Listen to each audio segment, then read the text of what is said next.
green drink? The green one. The green one. The green Typically, soda. yes. Which Mountain one? Dew. Soda. Soda. Mountain Dew. Yeah. Mountain Either Monster Dew. or Mountain Dew that people would be like. I started Wait, kind of you just said out of trolls? curiosity. Yeah, I started My asking. boomer dad is addicted to Mountain Dew. Interesting. Yeah. It was wild though, because I started asking trolls at the very end of our conversation, what do you have for beverages? Because I started hearing all this slurping and I started realizing like how many of these people are hyped up on enormous amounts of caffeine. Turned out to be a pattern. Nothing I ever recorded officially because it just seems so many misunderstandings. That might be a more correlation. Yeah, exactly. Yeah, I don't want to say it's causing, but I definitely found it a fascinating link for trolling. There was I've got like I see 30 bottles of Mountain Dew behind me. Oh, really? Interesting. I mean, it's like a 24 pack in the last of the previous one. Yeah. Huh. Right now I'm drinking Faygo though. What's that? Ooh. That's so Faygo is a Michigan-based budget soda, but it has a weird Very relationship budget. with the Insane Clown Posse, where at their early shows they started throwing it around, so it became kind of a group thing with the Insane Clown Posse fans. That Faygo is kind of part of the culture. Interesting. I have to look this up. Where do you pick it up from? Because I only ever find it at Quick Trip gas stations. A lot of the smaller like shops around here have it. We it's also like a weird regional thing. We have drive-through convenience stores, and a lot of those have it too. I was on a voice call with people yesterday. I went to the dog park and stuff and was on camera. I was like, "Oh, I'll blow your minds. Y'all don't know about a drive-through store. Just like drive right into the like a barn. You just drive through each side and products on either side. Tell them what you want." Interesting. Well, let's jump in. I don't know if this fell off of everyone's radar, but you are all here and we're going to have fun today. I think it's the holiday. I'm just going to tag people specifically so they get the link if they don't have that here. It's interesting. App Vandal is not taggable. Must mean they're not online. Okay, let's jump in. Right? As much as we love... Who? What? If you can't tag them, it usually means they're not on the server anymore. Oh, could be. Actually, I've had moments where I've tried to tag people and they are on the server. They just aren't in Discord at the moment. So their account is turned off for a moment. Like they're not even on idle. It's just they're out. There's a Who are you looking for? I was tagging everybody who'd RSVP'd and Vandal was one of the ones and I couldn't tag them. Okay, anyways. Have a seat if you would like. Let's jump in and see where we get to today. We'll also see if I can switch tabs here. No, it's gonna be interesting. I think they're the one user that's showing up for me is just numbers on the list. Oh, okay. Everyone else. Let's see here. Window capture. So, trying to get my stream correct before we jump in, because otherwise, the moment I pull up. So I'm enjoying the chill music. I don't know about how you.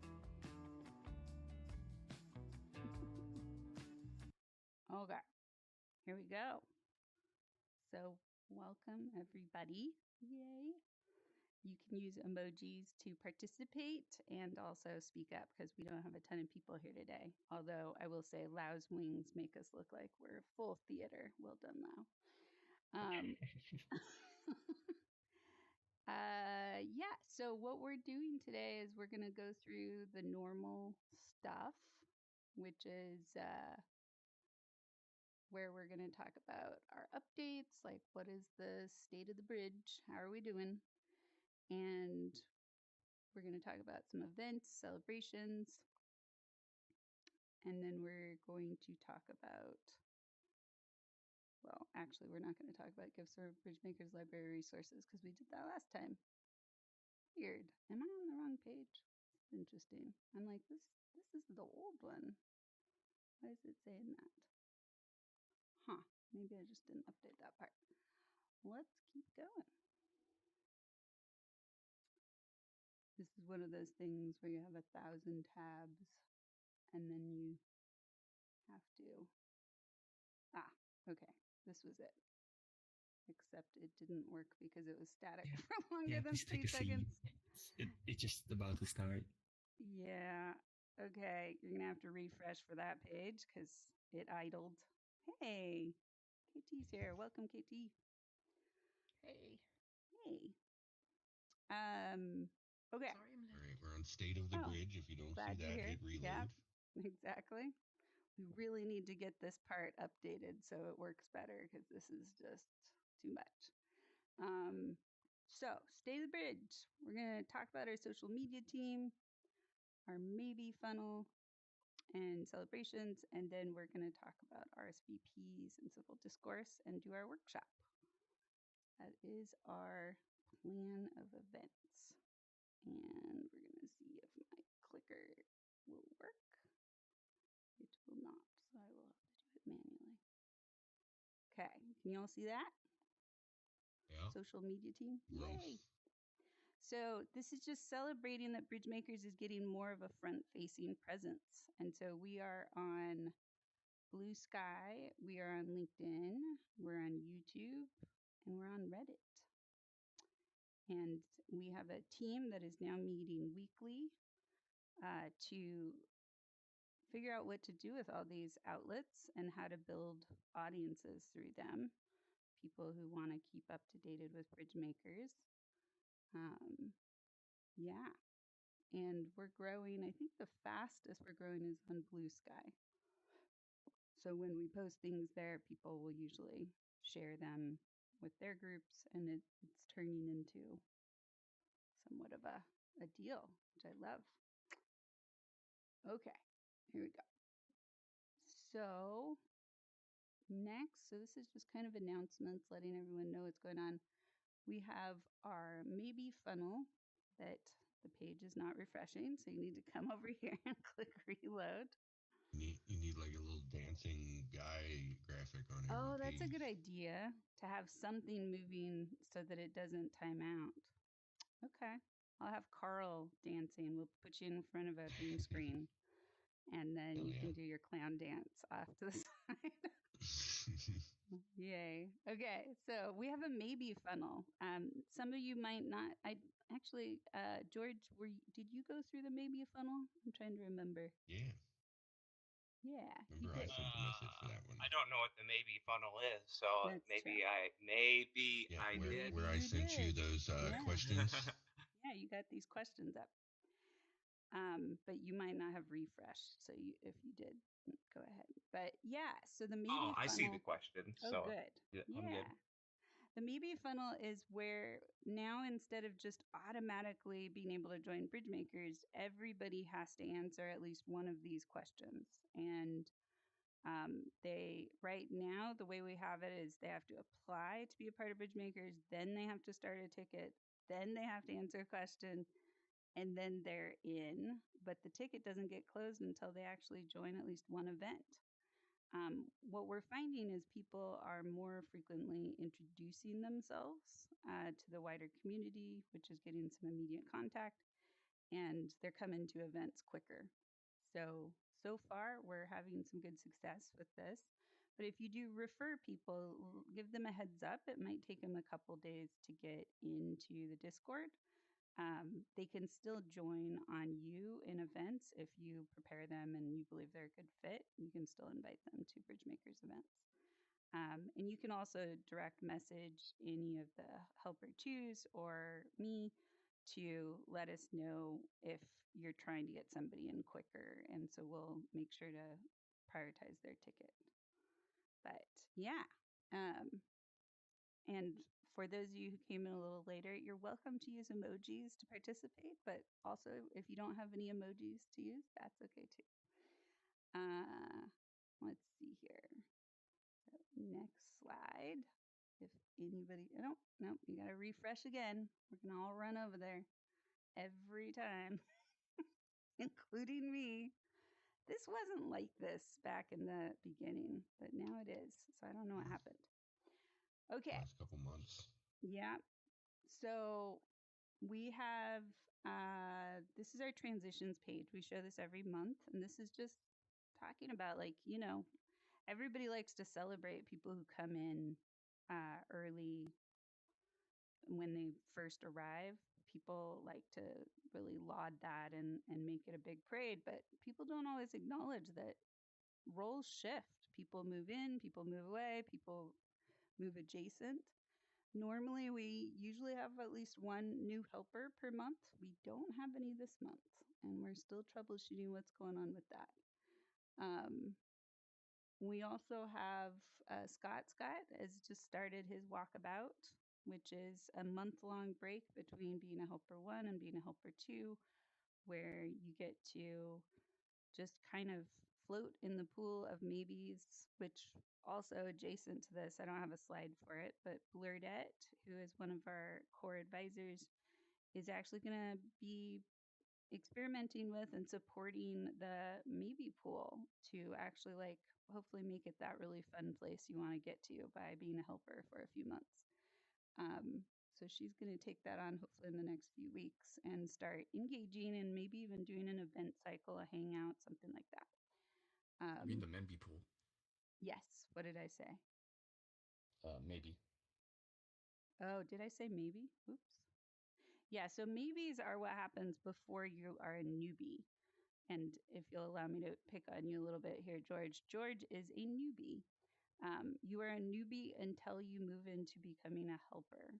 And newbie just means that you're testing BridgeMakers out. You're seeing what it can give to you. But when you become a helper, you're actually becoming a maker of bridges. And you're leaning in to work with the leadership and the staff and construct something about our bridge and be involved with it. Leave your mark, so to speak. And then after 3 months, you are required to take a step back and take a month break. And then you can exist as a memby for, at this point, it's indefinitely. We like to get to know our BridgeMakers. And so that's what that all means. So we're welcoming back Jose Meta as helper 2. Yay! I'm going to use emojis for that. So glad to have you back, Jose. And yeah, yay. And Lamarak, who's not here today, some of you know Lamarak has been a core leader with BridgeMakers since the beginning and a founder. It's not completely solid, but because she's not as active or involved, she got a puppy, a deaf puppy, beautiful, named Marshmallow. But it is a lot of work to support and train a deaf puppy. And she did not anticipate. Vinny is here. Welcome, Vinya. Yay. She did not anticipate that it was going to be this much work. So she, for the indefinite amount of time, is going to be moving into something more like a core advisor role or a core llama role. We haven't really, that would be making up a role name, but llama still, it's 6:30 for Venia. Llama still is very, her heart is in it for BridgeMakers, but she can't spend the time that she was before. So we're trying to figure out what that means. So you can still utilize her as a core leader, but as far as her having a, on the ground knowledge of what's going on with BridgeMakers, that's not as common. Yeah, no worries, Venia. Thanks for sharing. But yeah, next month we have a different time for our summit to accommodate some of our people who are really putting in the most effort to be with BridgeMakers. And yeah, we'll talk about that in a little bit. Okay, we're probably all going to have to run over and do it again. Maybe I'll just have one slide. This is going to be our celebration of Scott. It's 4 a.m. here. Lau is also in the middle of the morning. Okay. So we're going to watch a little video.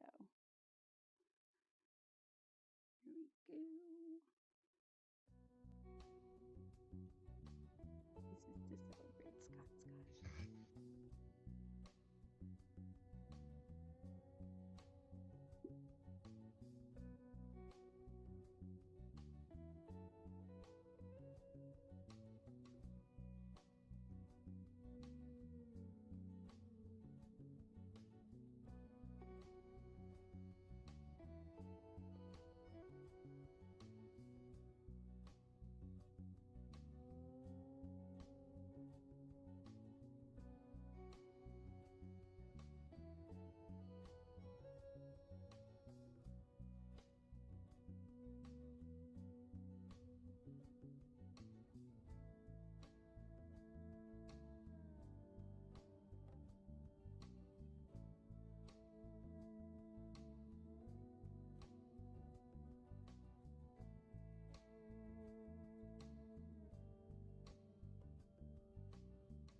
Yay, Scott died. Woo. I mean hearts. I really meant hearts. Okay. Aw. Part of the grace Scott is practicing is he's not done presenting his book.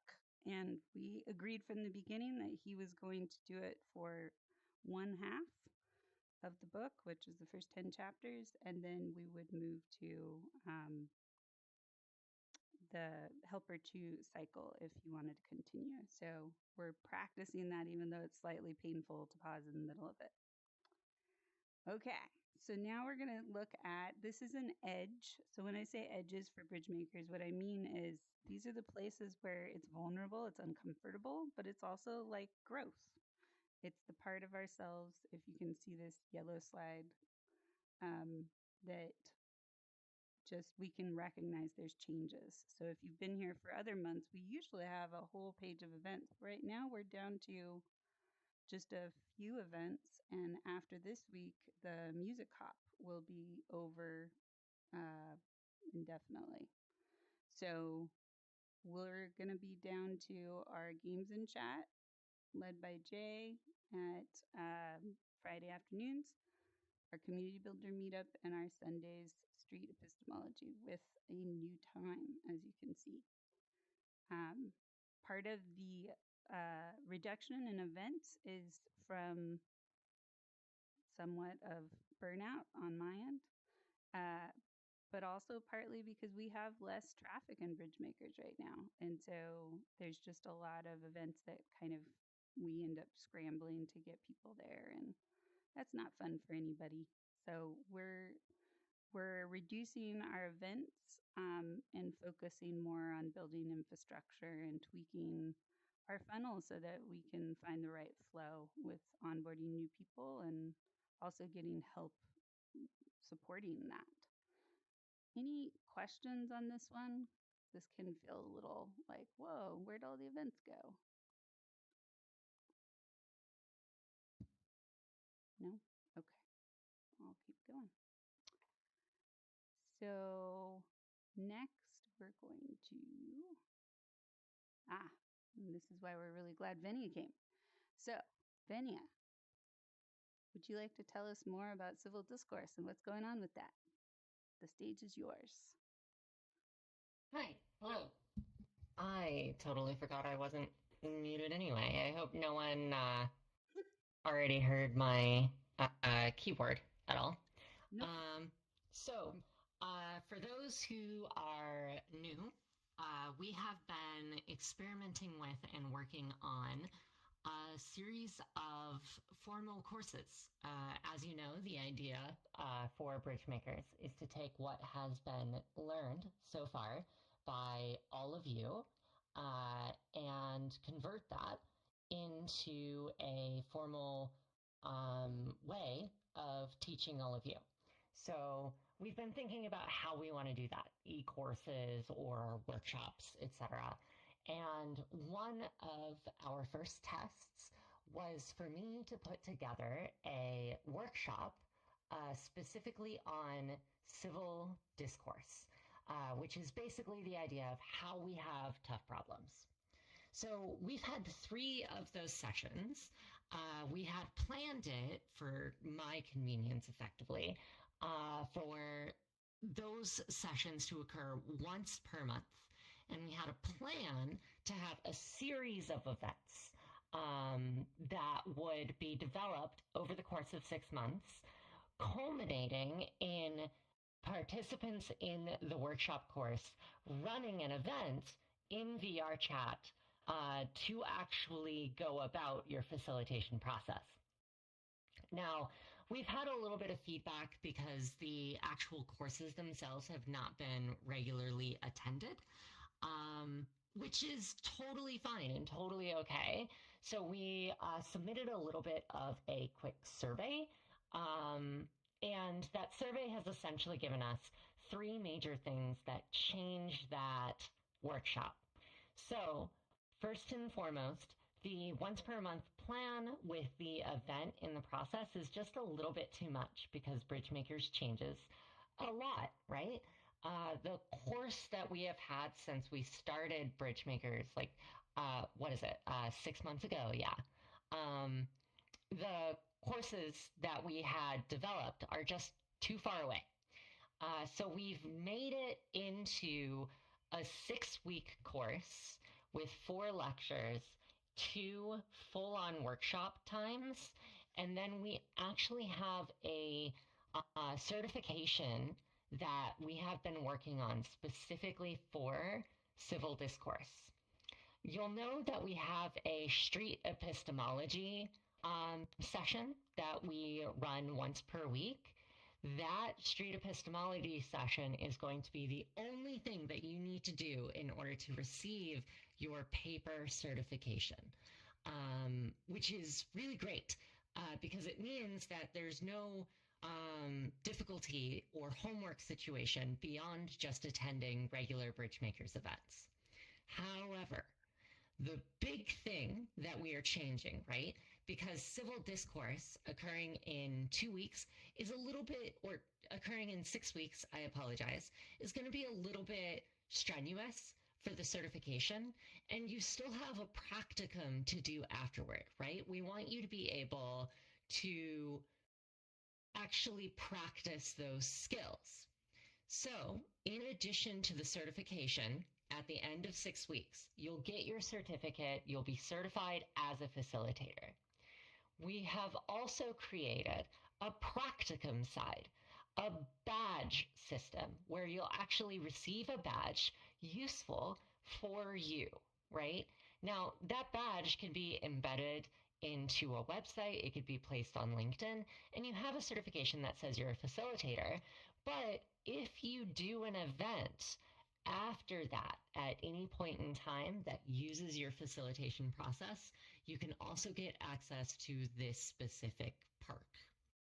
So basically what that means is we're going to be dividing the full 6-month course. All of that content still exists, but we're doing it in 2 phases. We're going to have what is effectively your theoretical driver's license exam, and then we're going to have the practicum, you actually driving the car, put afterward. So at the current moment, we wanted to show the certification itself to you, but that's actually currently still in process. I can actually show everyone in the Discord some absolutely amazing work that's been happening with Armani. Armani has actually decided to put together the certification as you will see it.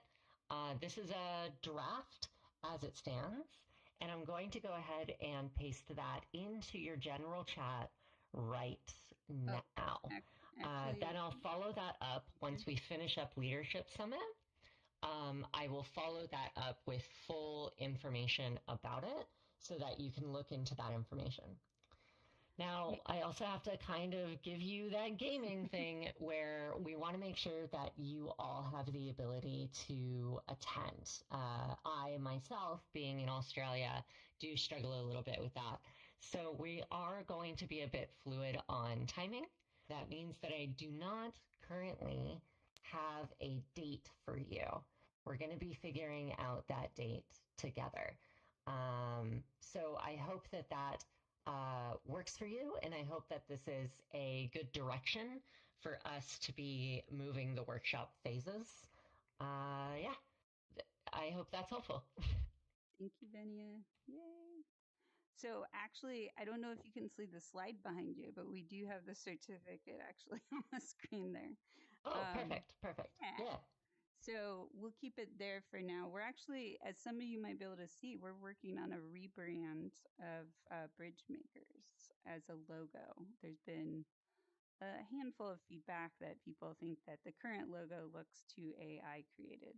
So we have some cool design storming happening on that. But yeah, thank you so much, Venia. And I'm curious with emojis, who's curious and looking forward and maybe going to participate in Civil Discourse Reboot? Of course I am. Got multiple emojis. Yay. Yay. I haven't seen the Pokemon emoji yet. Like, that's new. That's fine. I made that custom. It's the snowball emoji, but with the Pokemon graphic. That's great. That is wonderful. All right. Yeah. Well, thanks. And I hope that you'll enjoy this particular change. So head on over to the Discord, and we'll look into an appropriate time. Or head on over to the discourse, because that will be what you're getting certified in. Like that slip of tongue. Okay. So, did this one actually work? Does everyone have to go refresh, or did you see a screen change? Nope. Okay. You got to refresh. So some of you have seen this before, but this is basically just explaining a little bit. What did you say? What's a helper? Just like kind of saying the title of each slide when we get to it, so just to make sure. Oh, that's great. Yeah, thank you. Yeah, so this is just basically in general what it means to be a helper one.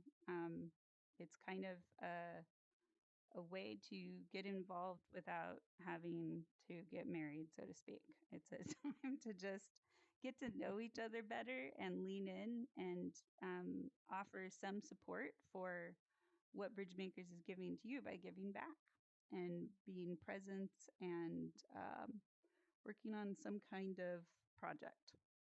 And we've had all kinds of projects that people do. Are there any questions about becoming a helper with us? No. Okay. Welcome, Dre. Nice to see you back.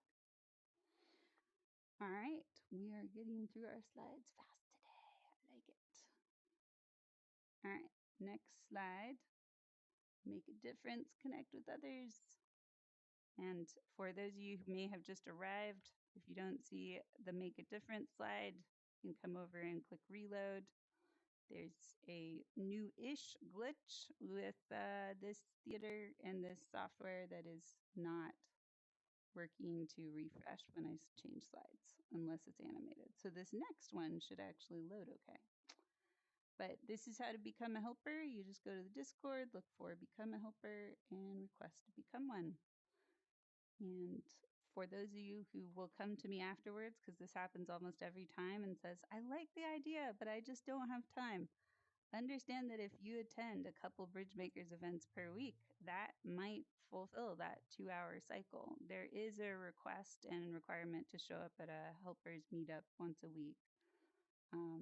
And ideally, you are contributing something, but, all helpers' journeys are different. So the goal is just to create a ritual of leaning in on being a conscious community builder. And this is the minimum way we help you do that. Okay. New title for the slides is Stages of Community. Who here has ever heard of these 4 stages of community? forming, storming, norming, and performing. Okay, KT has. Carl has. And Dre is typing? No? Okay, so most of you haven't. This will be new content. So I learned these many, many years ago, but what I liked about it is they rhyme, so it's a little easier to remember. But if you ever encounter any kind of group, you can ask yourself the question, what stage is this group manifesting right now? This is not a linear cycle, despite it looking linear from top to bottom. It's a rinse and repeat and change direction cycle. And people coming in who are new to a group could be in a storming phase, whereas other people who have been around for a long time might be in a performing phase. So it doesn't even mean that, the whole group is in the same place, but this is the overall flow. We're not going to be diving super deep into these stages today. We're going to be focusing on understanding storming because that's the scariest one for most people. Something to note, because when people see these stages, they'll often say, well, can we just skip the storming? What do you think would happen if we skipped the storming stage in group development? Who has ideas on that?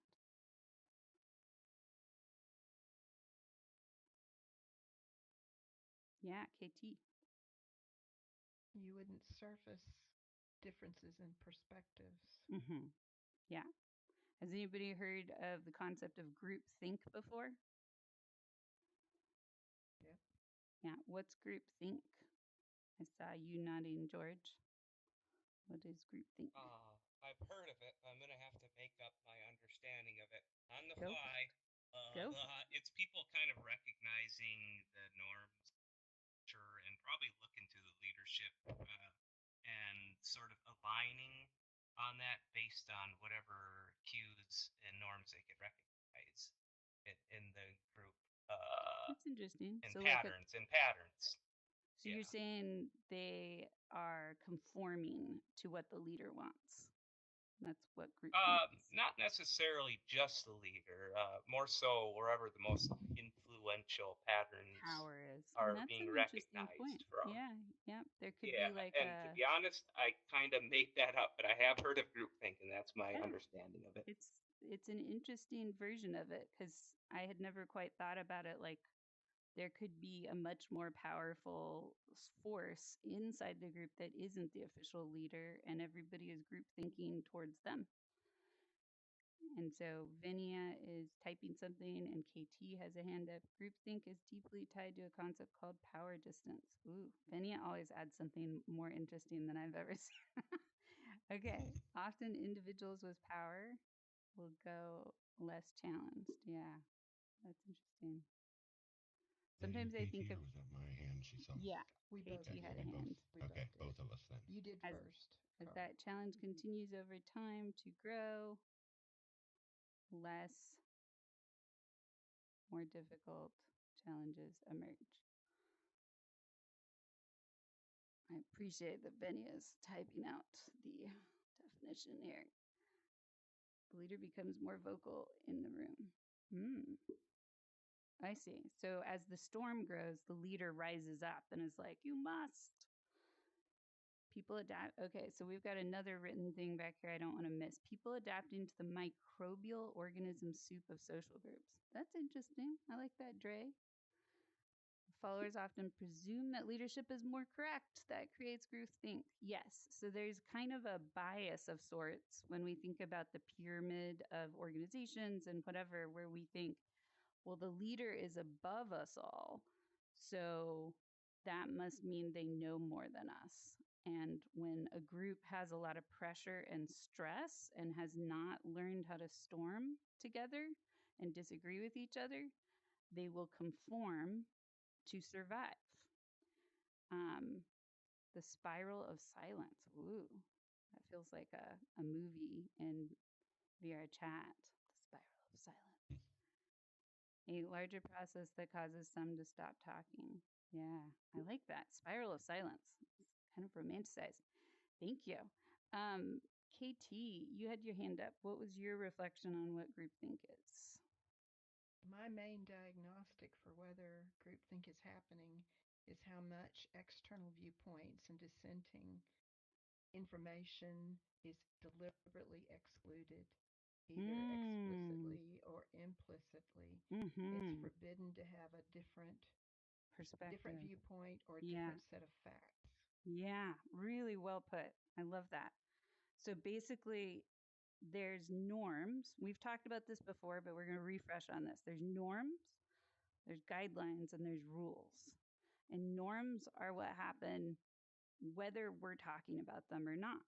Norms are what you're all doing right now. You're sitting, I'm air quoting because whether you're sitting or not, you appear to be sitting in the audience. That's a norm. Technically, for some of you, you may have heard me say, take a seat when we started. But some of you came in after I said that and you still took a seat. That's a norm being communicated without being told.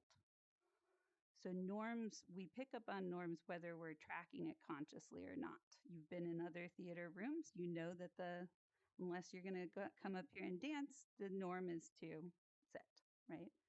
So we create all kinds of norms with each other all the time. And then sometimes those norms become guidelines. We say, ooh, we like this rule. We like this practice. It's not a rule at that point. And we're going to instruct other people to follow this. Like a guideline is put yourself on orange.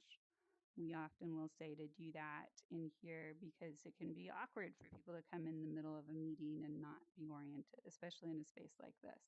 And then we have rules, and rules are where we start to draw a very hard line and we say, hey, if you step over this line, there are uncomfortable consequences.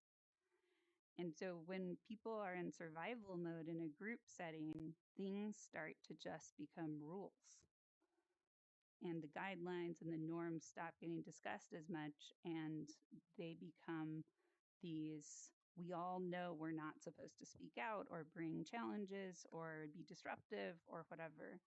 And it becomes this, I like the word spiral of silence because I would almost like a spiral domino effect of, oh, well, let's pretend that Venya is the leader. And Carl and I were talking outside of the group about this whole other theory that we think would be good for this. But then when Venya steps up and says, okay, we're just going to handle this theory, that's it. Neither Carl or I speak up. We don't say, hey, there's this other theory that we should probably look at around how to deal with conflict in groups. That is where we're turning into groupthink, is we've decided to not challenge or offer new perspectives that might be uncomfortable for everybody and initiate a storm cycle. So we've got more typing by Vinny. One can imagine how the more outspoken people are usually passionate about either side of an issue. Yeah. Yeah, agreed. Yeah. Polarization happens. Vinny's typing is like a choose your own adventure. By definition, fence sitters are usually the ones who do not express opinions. Yeah, that's great. They're like, I can see both sides. So if you've ever been to our civil discourse, usually at this time on Sundays, at the very beginning when we started doing this exercise of having an array of options, for those of you who are present for it, how many of you remember like how many people like to stay on neutral for the whole thing? They just sit in the middle. And so what we started to do is we went from an unconscious norm to a guideline. As we said, we really want to encourage all of you to get off of the neutral for this. Get passionate, get on the sidelines and start to build that passion and argument. Yes, thank you, Katie. Carl, what is your frame of what groupthink is? Well, I recall you asking the question, like what a community would be like without the storming. That was another one, yeah. Yes. And it made me think, of my only reference point being ancients for large communities. Nice. So I tried to think, and actually this actual diagram that I think Drag had brought up or reminded you of, but it made me think, because I've had a lot of trouble kind of um, naming like what worked with ancients, why it is the way it is. But I think that storming phase was really important, and Yeah. without it, like it makes me think a community kind of could end up in either um, extreme, to where like a community could either end up as aimless, where kind of the people that all came don't align with what the leader wants out of the community, so there's no real directive, or kind of the opposite, where there's too much um, the desperation for growth might lead people to just basically say yes to everyone's ideas, and then there's 12 billion channels, and everybody just hangs out in their one channel with their two friends, and um, so like thinking back on ancients, though, like we kind of, I think, luckily did it right in the idea that we set up a lot of places to take suggestions, and made sure the ticketing system was as frictionless as possible, and set up the newbies channel to kind of bring people in and introduce them to things. So there was, and like almost all of that came from community suggestions, trying to just like listen to what people wanted, and not, but still not taking every suggestion and being like, nah, we don't need that. Like, right. to And plenty of it as well. So like having that discourse and making it, acceptable to bring your opinions, disagree. but also to sometimes be told no. And yeah. Lovely. Ancients has definitely found a sustainable balance there between having a dictator as a leader who's like, this is just how it is, and no other conversation is going to happen, and having a group of leaders that almost disown that power, but also collectively make decisions together and really hear the cases of what people are bringing. So I'm just really appreciating a phenomena happening here that the video probably isn't capturing, but we have a whole conversation going on the front row here between Lau and Venia, just by text. So appreciating that we're already getting into that. And I would invite to hold on to your ideas here so we can all share them together. I do see, Dre, you're raising your hand, so go ahead.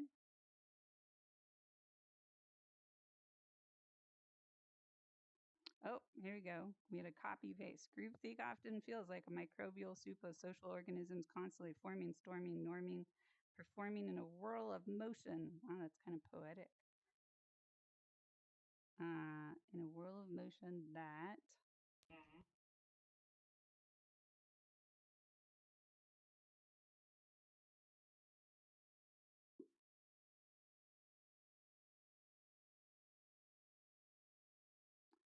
these groups grow quickly, adapt fast, and seem alive with purpose, yet beneath the surface is no solid core, just a fragile structure held together. Wow. I feel like I'm reading a novel. Are you talking about Knuckles raid groups and mobs and those sorts of things? No. So much discourse happening. I love how much storm is happening in the room. Everybody has stuff to share at the same time. We're going to bring it back, and this is actually a good example. And Vinny, I think I have an echo going on, so do you mind muting? Oh, I hadn't realized I wasn't. Okay. And then what I would invite for Lau and Vinia, I love the chemistry happening here, a little storm of energy, right? But we're also on a journey together, and we're missing out from hearing all these different perspectives because we have different people sharing at different times. This is a really good example of what a storm can feel like, that both is very rich. There's this abundance of opinions happening here and reflections and needs, but also who and when do we come back together and move forward, right? If I, as the facilitator of this moment, just kind of let everyone break off into chats without having like a container or timeline to that, what's likely going to happen is there'll be about half of the people will get really into it and be able to probably talk for 1 or 2 hours about this, just this topic. And then half of the people will be like, well, I got stuff to do. And so the group will split and half will disappear and people will stay and keep going. But the people who were exiting there's a sense of lostness, a sense of loss, a sense of disappointment. And that can actually lead to attrition or just leaving the group entirely. So this is partly where we're negotiating attention and a tension of resources and of time and focus. And it can feel awkward. It can feel stressful. But if we don't have some kind of container and flow, is it really a group or a community? If we don't have boundaries of what we aren't, do we ever really know who we are? And so this is the process that we're talking about today and thinking about the question, how do values impact specifically that stage of storming? Why are values important? And Vinya has already shared some different pieces on this that I really appreciated on how values can conflict. For the exercise today, however, we're going to be just looking as a trial of sorts at the BridgeMakers values. And before we do that, we're going to talk about why values matter. And so I'm giving you a little bit of the cheat sheet to this, but we have to refresh our page to get it to work. Gonna have a dancing clown next time, I swear. This is quite a weird journey to keep going back and forth. So values matter because they offer us an anchor point of, let's pretend that I live on an island and I want to get to another island. And I know that the stars in that particular direction get me to that other island. So my value is that I'm trying to get to that other island. And I value that because it has better coconuts or something, right? And then I'm going to travel through some storms and I'm going to jump on different boats and I'm going to swim sometimes. And who knows, maybe a whale will swallow me and take me. But I remember my value of those really delicious coconuts on that other island to get me there. And I will check the star map above me to see if I'm on track for that value. Wow, you have something here. It sounds like a tower light for people. Yeah, exactly, actually. There's a different article on BridgeMakers from pretty early on that has to do with the lighthouse that values provide. They give us that source of go that direction, right? So we all have personal values and we also all have group values. And many times groups skip the process, especially less formal groups, of talking about their shared values explicitly because it can feel a little bit, I don't know, what's the word? Academic. It can feel valueless to talk about values at times. So we're going to try to stir this up today and be playful with values and learn them together. So a goal I've had as a hope for BridgeMakers is, first of all, that people within the BridgeMakers community actually learn at least one BridgeMakers value. Many people I've found in VR chat don't actually, and you might be among them and you're very common this way, they don't have any personal values that they're clear on. And that can make it really hard to remember what a group's values are if you don't have your own personal values. And so sometimes learning what a group's values are will help you ask yourself, is this my value? Or do I have a different value here? So we're going to use BridgeMakers as a guinea pig. And my first goal was learn one BridgeMakers value and ask yourself how it's being applied in BridgeMakers, but how is it applied in other groups? And then secondly, figure out what you would replace that value with. Values don't work if one person comes up with them. And these values were a combination of other community groups that we've grown before, and then also just applying it to VR chat and what seemed most relevant. But my hope is we will move from groupthink, which is, okay, these are the BridgeMakers values, we accept that, we'll storm a little bit around these values eventually, and we'll pick some new ones. These values should refresh and change from time to time. So they matter because they keep us grounded. Emotions are going to arise in order to create something, in order to have growth. We have to feel our feelings.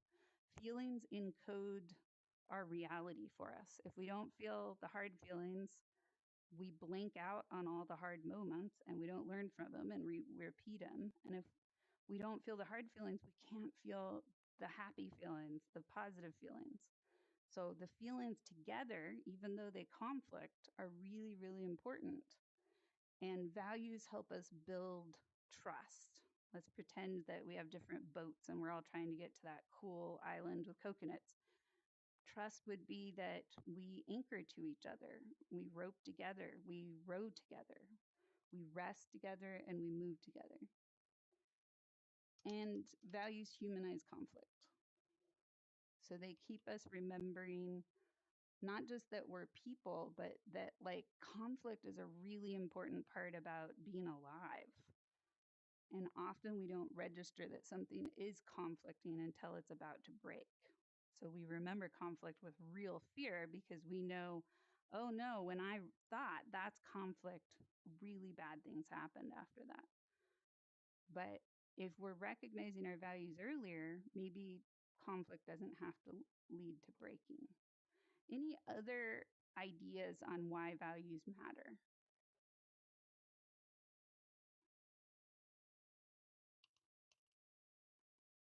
Just been talking a lot. You all might be thinking deep and hard. Benny is typing. Yes, you have shared on this.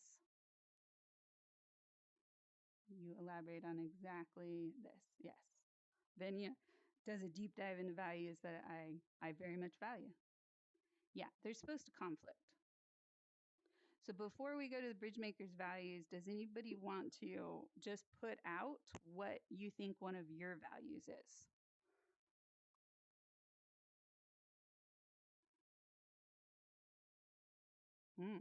Dre is typing. And KT's got a hand up. Okay.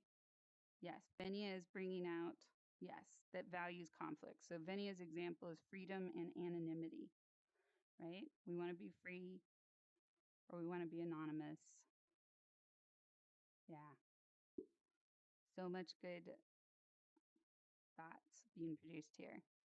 Okay. KT, what is one value that is your personal value?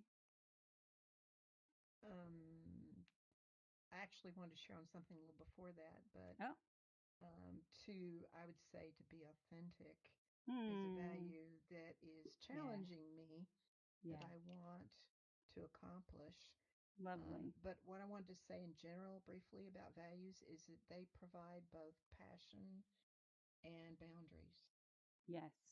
Lovely. And I want to acknowledge before these go away, Dre has love one another and George had vulnerability and honesty.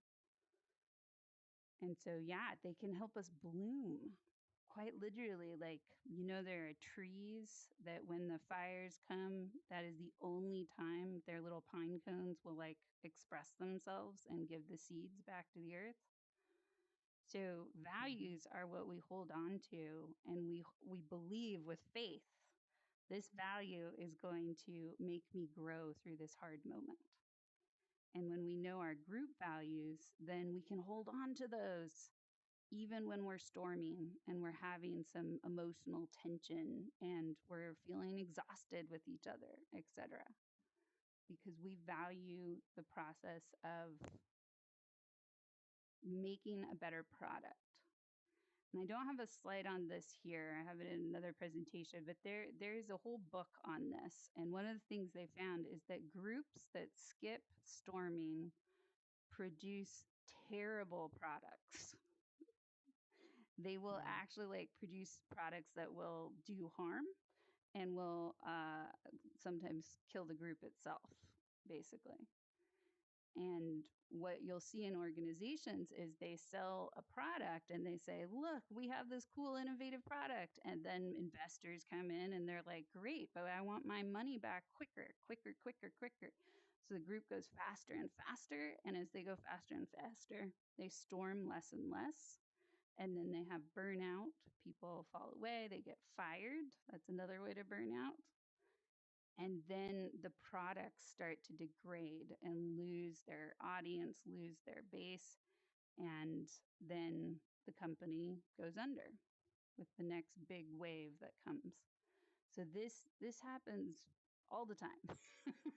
But what was really interesting for this book on it was showing all these different really famous examples of groups that stopped storming to make it more efficient. So they put lots of rules up, and then they went into groupthink, and then they crashed. So think about it. It's a little bit of a radical idea, but when you see a group storming, hopefully you're going to remember this moment and you're going to be like, yay, we're storming.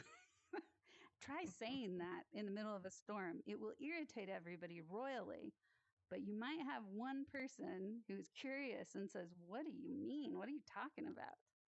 Storming is a really important part of group process that has to happen not once, but over and over again. So we're going to try this. We're going to try looking at BridgeMakers values one by one. We're going to have to refresh. Loving this. It's like a little storm to come over here. So the first BridgeMakers value is human first. And after we learn these 5 values, you only have to remember one of them, by the way. We're going to go to a different world and we're going to do a kind of role play exercise. We're going to talk about it and try some. So this is one of the values, human first. Just if you've never seen it before, that's okay. What is your best guess on what this value means, human first?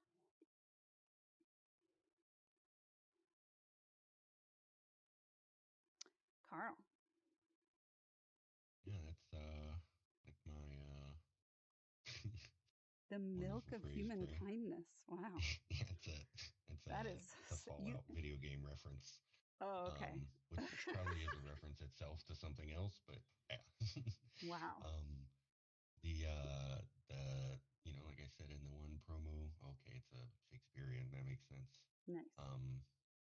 In our New Year's promo video, bring your whole self, leave nothing at the door, the focusing on, the person behind the avatar, the username, recognizing that we're all people behind these silly outfits and such. Yeah. So your outfit's not very silly. It's pretty professional.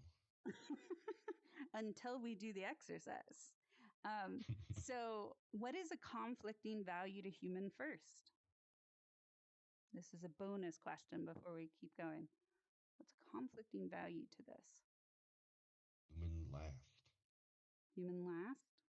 And what would that look like if we were applying it? Ooh, Jose has one. Go, Jose.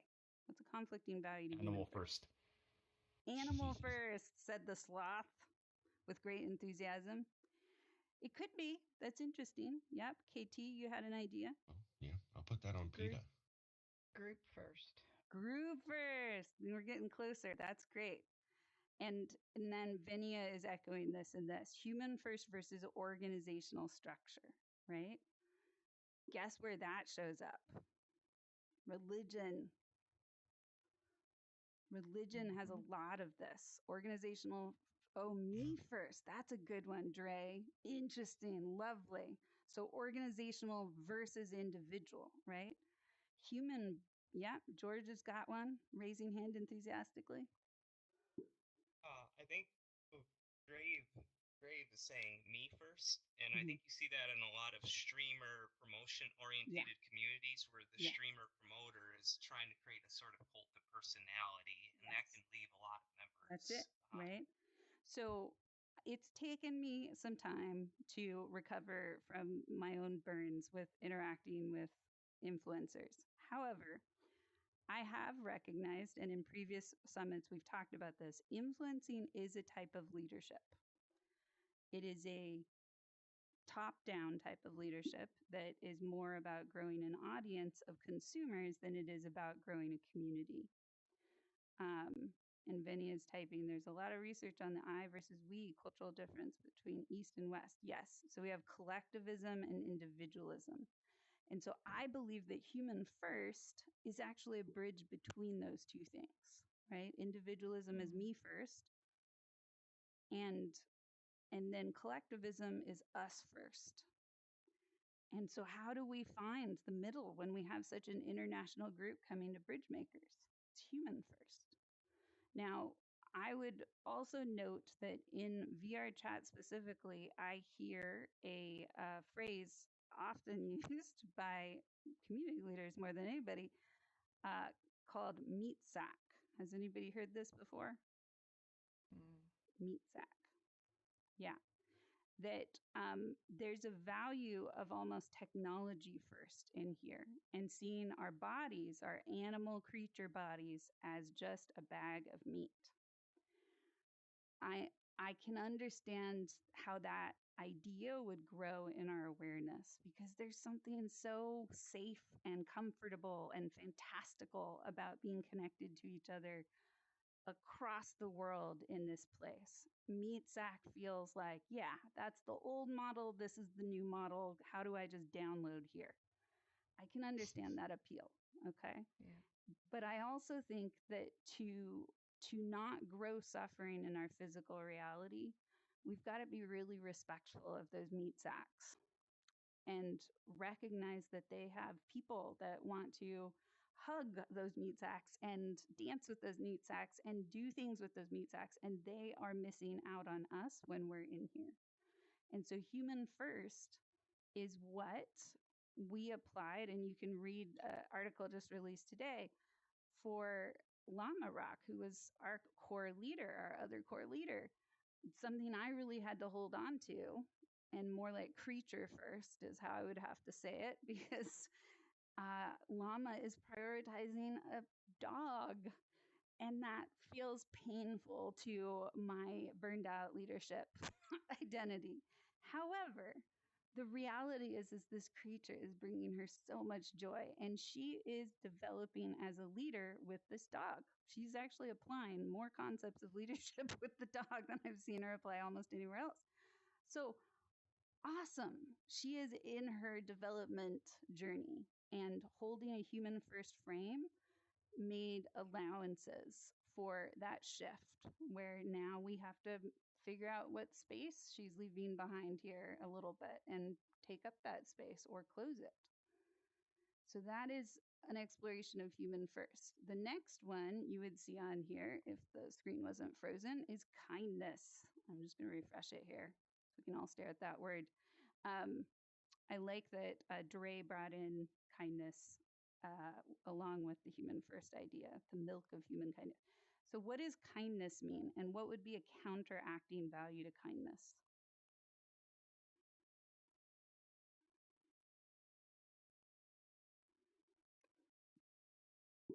Boundaries.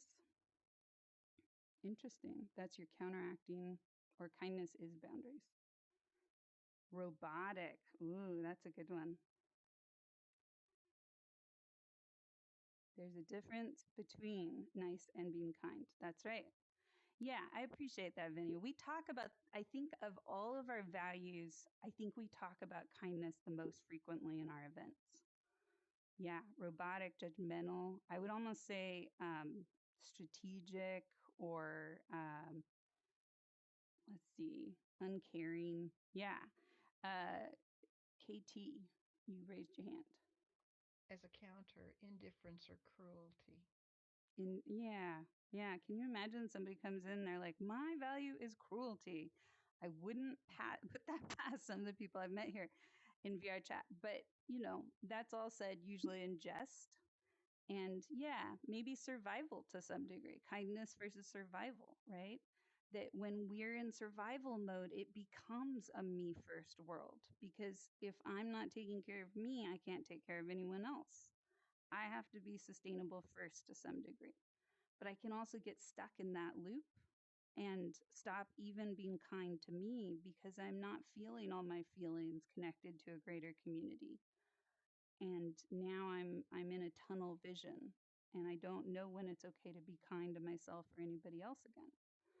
So the next value for BridgeMakers is kindness, because kindness means notifying people when we can't show up. It means setting boundaries if somebody's not a good fit. Communities grow in stages. And while we like the idea of everybody's welcome and all of us is welcome just as we are, that's a value, and how we practice that while also recognizing the needs and the boundaries of each other is where kindness comes in. How do I say the hard thing now and it not turn into something blowing up later? Yeah. And then the next one after that you will have to refresh to see, but you can imagine it. It's just one word. It's transparency. What does transparency mean? These are your little lighthouses to keep track of, because we're going to do a storming exercise. Saying what needs to be said, even though it will be unpleasant, uncomfortable. Yeah. Transparency means there was a barrier there and we're reducing the barrier. We're making something more visible that wasn't as visible before. Yeah. Transparency means showing a half-done thing and letting people grow with us and being criticized for it. Clarity. It can bring clarity. Yep. Transparency is a type of vulnerability.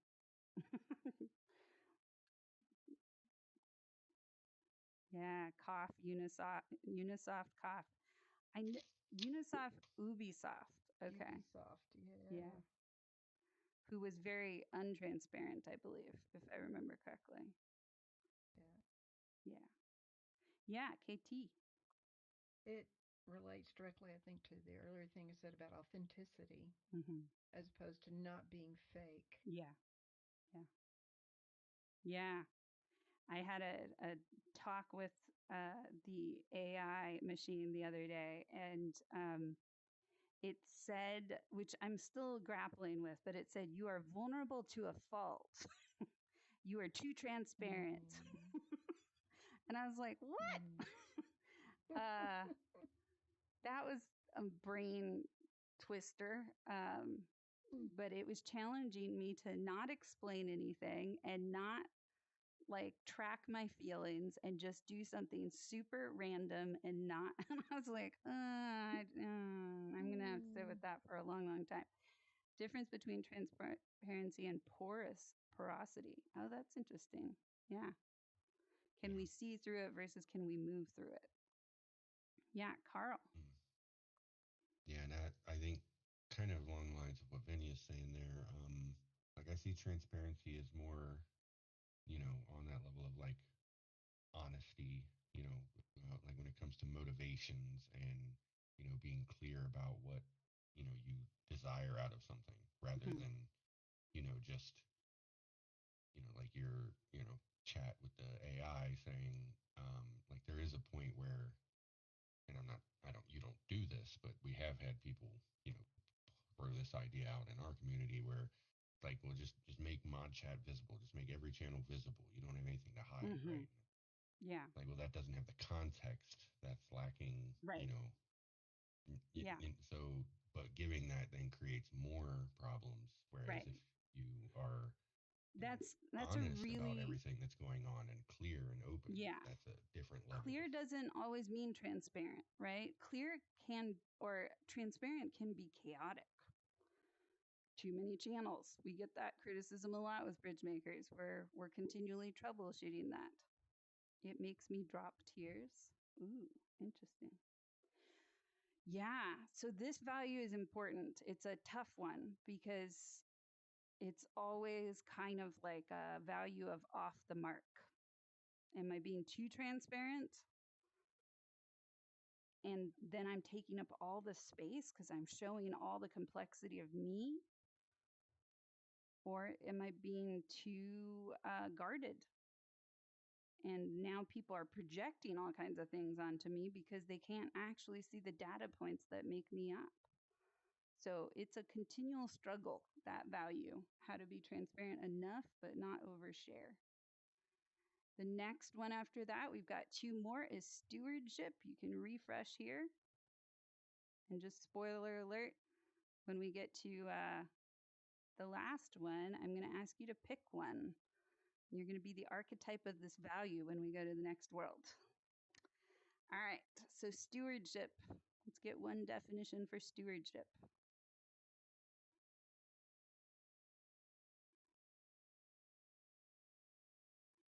That is a harder vocab word, I will say, but I believe it's kind of like the leading through example kind of idea that, taking these values and not just, pointing to them, but representing them, carrying them with you. Yeah, to model it maybe. Be the biggest talking stick for the other little talking sticks. Tending to all the little talking sticks. Wow, Dre, every time you come, you offer these metaphors that just kind of like sit on my shoulder like a little creature. I have to think about that, a little circle of talking sticks. That is really great. Okay.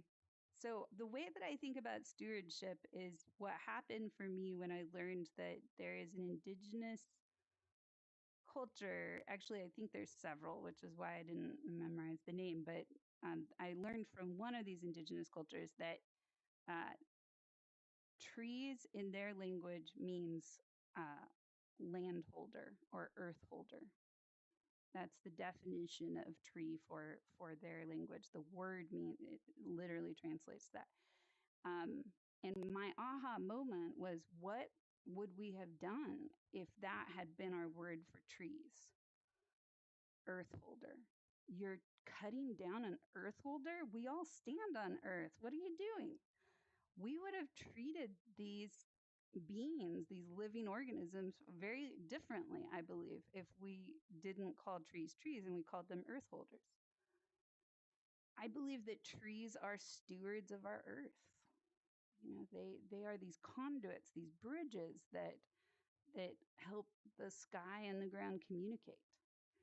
And together they steward, together they hold. Stewarding is a cultivation process that is not owning it. Like, this is mine and that thing over there is yours and whatever. Steward is a guardianship practice. And it is it holds some vision of what this is and what this isn't. So what's the opposite of stewardship?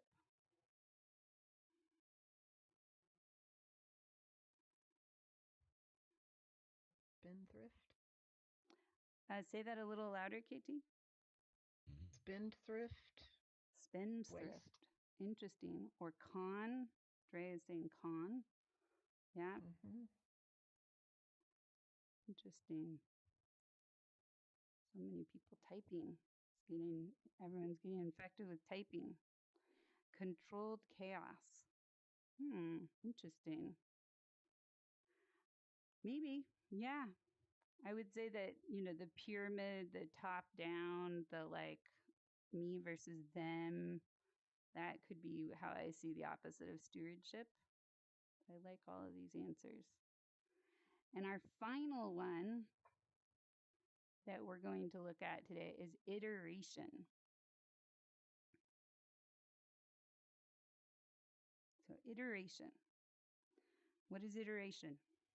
I learned this word so deeply once I started in social VR. Before that, I knew the word, but I didn't care about it. It became a core value for me. What does iteration mean?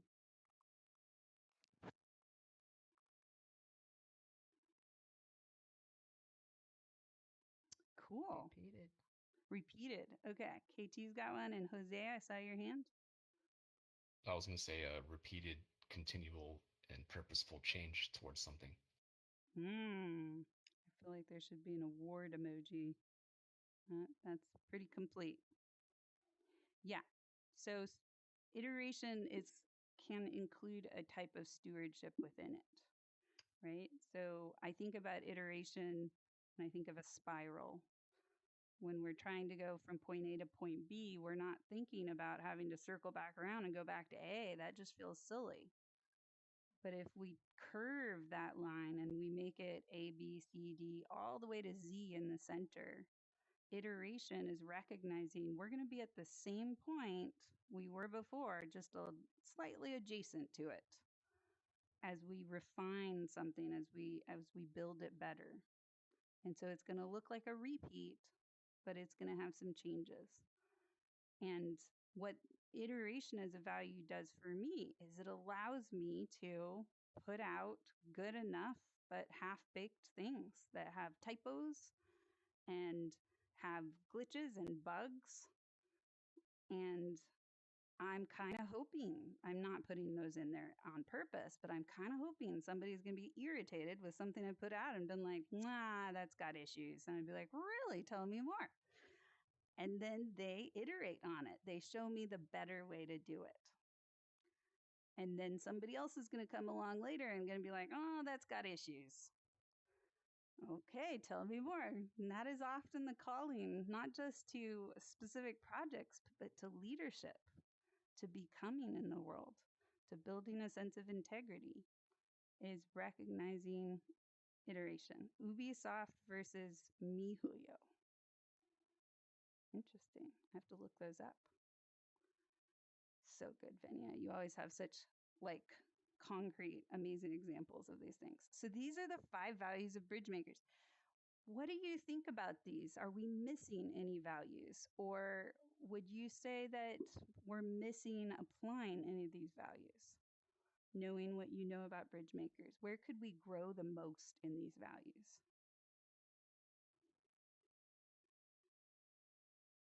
Or what are we doing well? In the storms of popularity and losing. Yes, George has an idea. Go, George. It does seem like transparency is something being very well practiced. Yeah, and very invited. Something that's very well invited in this group, I feel. Yeah. Especially somebody who values that and drinks too. The monster drink came up. Yes. Yeah. Thank you. I haven't thought of much others yet. That really stood out to me. Yeah, I appreciate that. Yeah, a lot of people look at BridgeMakers and they're like, oh, you're so corporate. And I take that as both a zap, it's kind of a dig a little bit, but also as an acknowledgement of some of what we're producing seems way more thought out than most people have ever thought about building communities or whatever. And so they assign corporate to it because it seems really ironed out and kind of thoroughly made. But I look at everything that we're producing as kind of like a whole palette of options that are puzzle pieces. They're like Lego pieces, and your Lego set is going to be different than my Lego set. Wait until they're introduced to Fever Bee. Oh, yes. There are different kinds of community groups, and there's way more corporate looking ones out there for sure. But recognizing that our transparency is because we want you to take what we're doing and make it better with us, ideally, and then also with other groups and your own. And so transparency is a way to give you that irritation to storm with us and make it better, or take it and hopefully talk kindly about us to somebody else and then just make it better in your own community system. This is a buffet of options to improve your community communication. So picking one of these 5 values, pretending that these values, I'm going to wave a pretend magic wand here. And for the next, let's see, half hour, you have all been nominated to be the emblem, as if we're going to put a sash across your chest. You are the emblem of that value. You embody it. And we're going to go to another world and have you find an avatar that somehow embodies this value for you. And we're going to be silly and creative. And it's not just about embodying the value, but that it embodies the value through a storm. that we're going to imagine or make up about BridgeMakers. BridgeMakers went through this storm, and we had 5 values. We'll see how many values actually show up because all of you might have picked the same value. So before we keep going, I'm gonna pull and see which value have you each picked. Starting with Dre. What's your value, Dre? Kindness. That makes sense. What about you, Carl? I think I'm gonna make it hard on myself. I was going for stewardship. Cool. I love it. That's right. Challenge yourself. People who are with us longer will pick more and more extreme things to do because they know that growing happens when we lunge for the things we don't understand. And Venia's got to go, but you choose iteration. Thank you, Venia. Thanks for being here and sharing about your civil discourse course. Everyone give Venia emojis before she has to go. Okay. And then what other values do we have here? So Carl is stewardship. KT, what about you? Iteration. Iteration. Woo! All right. Jose. Iteration. Iteration. Got a repeat. I like it. All right. George. I can't decide between kindness and stewardship. Ooh. Honestly, I have a hard time even telling the difference. Good. Let's go with kindness so you can check yourself with how Carl embodies stewardship. Okay, good. And Lau, we've got all 5 values here. Which one are you going to pick? I'm struggling a lot between transparency and iteration. Well, I'll go for the last one, I think. Iteration. Do we have 3 iterations here? Cool. Wait, does that mean we don't have a transparency? Can you pick transparency so we'll have all 5? Okay, yeah, sure. Yay. I'm gonna be as transparent as I can be. Yeah, well done. Okay, good. I was going to say, you pretty much have transparency covered all the time, Heya. Thank you. Well, Lau is going to take on that archetype. You are all torches of these, and we have 2 iterations, which is kind of perfect. Of all the values, having 2 of that value seems right. So well done. All right. So next step before we go to the next world is just going to be, and one more refresh, just so you can see these instructions. And actually, there's few of us here. You could actually pick your own storm. Imagine your worst case scenario of what's going to happen at BridgeMakers. What's the storm that did us in? And you're going to be that value in the storm, and you're going to find some kind of avatar to embody what that means. And this is a sort of improv, make up a story journey. And then we're going to come together and we're going to talk about what we learned. If we had a bigger group, we would have you pair up. But in this case, we're small enough, we'll just go in a circle. And you're going to tell your story of why you chose that avatar, what your value is, and what you did in the storm with that value, how it kept you anchored. Does this all make sense? Yes? No? Any questions? Okay. We always learn so much from this exercise of avatar shopping. All right. So last slide is reminding us that next month it's on 4/19 and we're going to get a picture before we go to the next world. Refresh one more time. We're going to get a picture. Yay. And then we're going to finish up with our workshop piece. So hop down here, please. Thank you, thank you. Beautiful, beautiful, beautiful. Small but mighty crew, all 5 values. Love it. And I just realized that this one's a little bit, I don't know. It's a little bit, there we go. All right, so I'm taking a picture. What's our word for today? Just throw out any word. Iteration.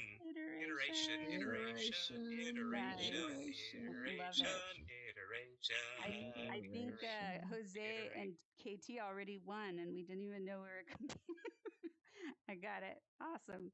All right, let's go to prismatic, unless there's a better one, but I don't think so. And I think everyone here has tried this before, trying on different avatars. So I'll give you some of those heads up rules. Is first, you want to pick an avatar that is quest friendly so everyone can see it. Prism. Let's see. I can find it. It's not coming up. Can you find it, Carl? I'm searching and it's not showing up. Ooh, that's Sorry, what am I looking for? My wife was asking me if I want dinner. Oh, nice. It's Prismic. Prismic? Yeah. When I just type Prismic in should be prism, it's not showing up. But I think there's a funny spelling to it, so that might be. It's usually if you just go to the avatar section, it's the top one. Okay, let's try that. I got it. I can make the instance. Sure. Yeah. Okay. Go ahead. There it is. Prismic. All right, you got it. Go for it. Ooh. Instance.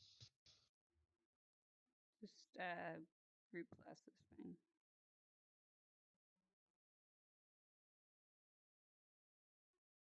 Here we go. All right. Do some improv. Values improv. Once with this one, I have one in mind already, so. Nice. Well, try finding another one. Challenge yourself.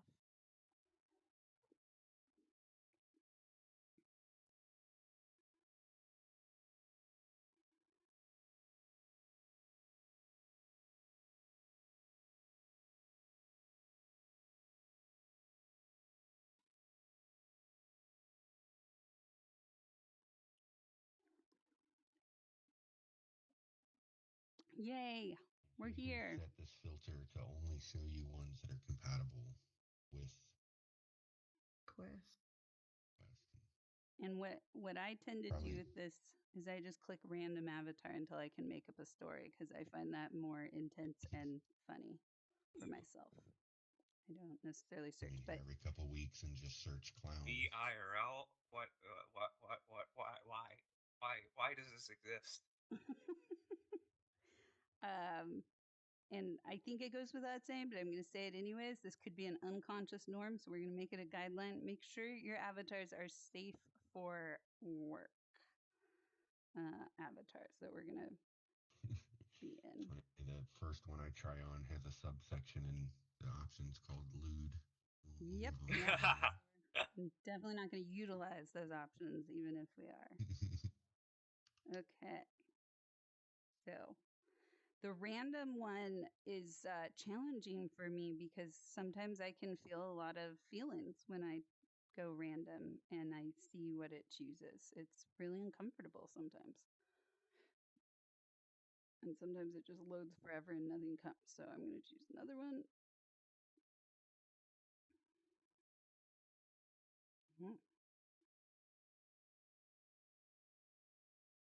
Interesting. Add walls. Random. Wow. There's a lot of broken ones apparently. I'm clicking random over and over and it's really not working. Another one bites the dust. Oh, I have to pick a This value. is a really kind avatar, isn't it? I'm gonna help slice tomatoes. Is that what it is? That's what that knife is for? Those are tomato stains on it? Okay, I like that. Exactly. Yeah. Oh my. What does that say? I love minors? Okay, sure. Oh, don't say that out loud. Oh. No. I hope that was MINERS. Oh, look at that. Oh, that's so trolly. And look what it's doing. It's making you have to see it in a mirror. So then you do. Oh, wow. Interesting. That's very trolly. I do find those things fascinating. It cues people to say that out loud. So I'm not going to tell you the value I picked, and you're going to have to guess it.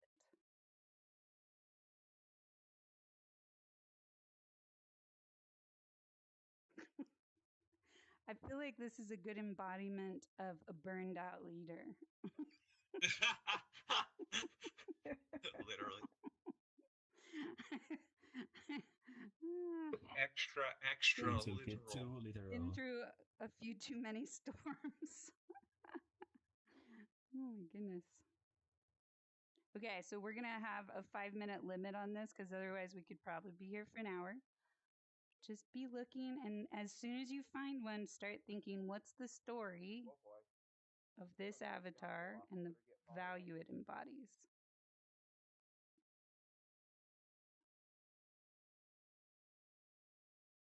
Aw, a cute sweater. Oh my. Godzilla. Is that, wow. Look at that. Ooh.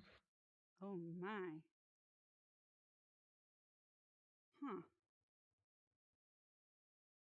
Interesting.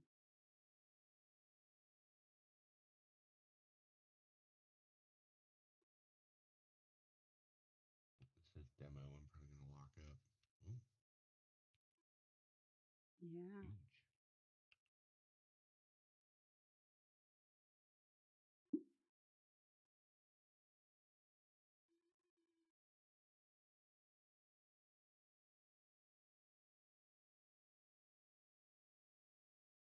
huge. Mhm.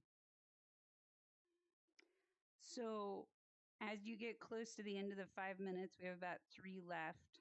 I want you to ask yourselves, do I have my story? And if you don't have your story, you can let us know and then go off to the side with somebody present who already has their story so you can both creatively make it up together.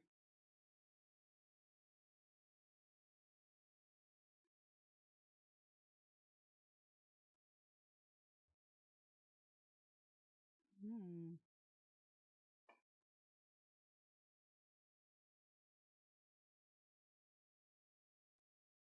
Wow. Hold on, hold on. That avatar is interesting. George. Can I clone your avatar? I'd like to look inside that It's avatar. actually publicly available, so I can turn that on. Cool. Or like, yeah. Let's see here. I gotta go into that. Allow avatar cloning. You love when I forgot I that's an supersized interesting this one. thumbnail. I wonder what that avatar will be. And then it's just the thumbnail as an image. Okay, thank you. I grabbed it. I want to look inside it later. Okay. Wow. Interesting. I like this one. I wish it talked. I do like it. Oh, it doesn't have any visemes. No, there's very basic. I was really confused for a second. I'm like, you wish the raptor talked? Attire. That's awesome. Like, this is what I love about VRChat. I mean, you name it, it's in here. Yep. Okay, I think I have mine picked, and I have my story. Ooh. We've got about 2 more minutes. Oh my. Is that the avatar you're going to wear, George? It's been updated since I last played with it. It wasn't this well armed before. Okay. Interesting. Let's see here. That's a cool one. Whatever you were wearing before, KT. I liked it. All I right. couldn't get out of So, it. is anybody still looking for avatars? I've got one if I have to. Okay. Everybody loves fish, Fascinating. especially geeks. I wonder, are you able to grab it? You should be able to. Yeah. Maybe not. All right. So nobody else is looking for avatars. Everybody's got theirs. Yeah. Okay. So now, do you all have your stories for how you are embodying this value? And it's supposed to be like a challenge or like an uncomfortable situation. Is that right? Yeah. Yeah. So you are the value, and I got you it. are navigating a storm with BridgeMakers as the value, and this is how it changed the outcome, how it helped you get through the storm because you were being that value. Most of these avatars just don't load. It's really interesting, whatever their system update is. They just don't load. So I will pick my old one. All right, we're going to circle up here in just a moment. And then I will model this. Recently used. Whew. All the previous times we did this, I was like, oh, I wish we could search an avatar. And then we started doing that last time. But this one, I actually, as soon, like, Your old one. I Okay. only really had one idea, and this is it. So let's stand in a circle here so we can share our stories. There we go. So if somebody would like to go first, you're welcome to, or I can model this process for you. What avatar am I wearing? Oh, that's interesting. No, this is not the one I wanted to wear. I could go, but I'm kind of curious if I have the framing right of it format. right in my mind. I'd kind of like to see. Yeah. Okay. So you're going to be able to guess my value. And what you might do, unless people actually remember what you chose, don't tell anybody your value. Just tell the story. So you get to guess my value. So BridgeMakers had had different people needing different things, and everybody who stepped up to BridgeMakers once upon a time, some people needed the ability to see, like they were kind of blind when they showed up, and some people needed, they were too like transparent and too vulnerable, and they were getting shot and harmed all the time, and so they needed like some covering and some support. And some people were in the middle of battles, and so as this value, I would step up and intercede, and sometimes even offer pieces of me to help them through these different moments. And for some of the people that were going through these battles, they realized, like, wow, this person is really sacrificing a lot. And so they stuck around and they started building a bridge so that less people fell off the cliff. And so, what value am I of the 5 values you saw?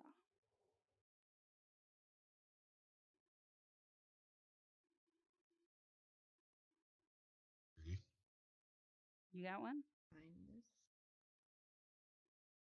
Kindness? The hand up. Oh, yeah. Might have been the thoughtful hand on chin. Nice. You're like, Okay, so we have a vote for kindness. Any others do you see in me? I think maybe it's just because I'm like thinking in these terms for my own, but sounds like stewardship to me. That's interesting. Okay. Yeah, Anyone else? Get behind that. What value? Transparency. Transparency. Yeah. Yeah, I see transparency or stewardship. Hard toss up. Yeah. You have any guesses, Lau or Dre? My guess is like stewardship, more of it. Yeah, interesting. Okay. And Dre? Transparency. Yeah. So I do think it was transparency. That was the closest one of basically like people assume that I have a lot as what I'm bringing, and sometimes I don't, and I will give pieces of me away at times. But just really be upfront about that. And I do that through my time, and I do that through sometimes offering information about what's happening in the world that could get me in trouble and could get me injured, but can sometimes help leaders navigate challenges better that they don't have the other pieces of information on. So yeah, transparency is a good way to put it. I'm transparent as in offering pieces of my own body to navigate the storms. Did you have your hands raised, Dre?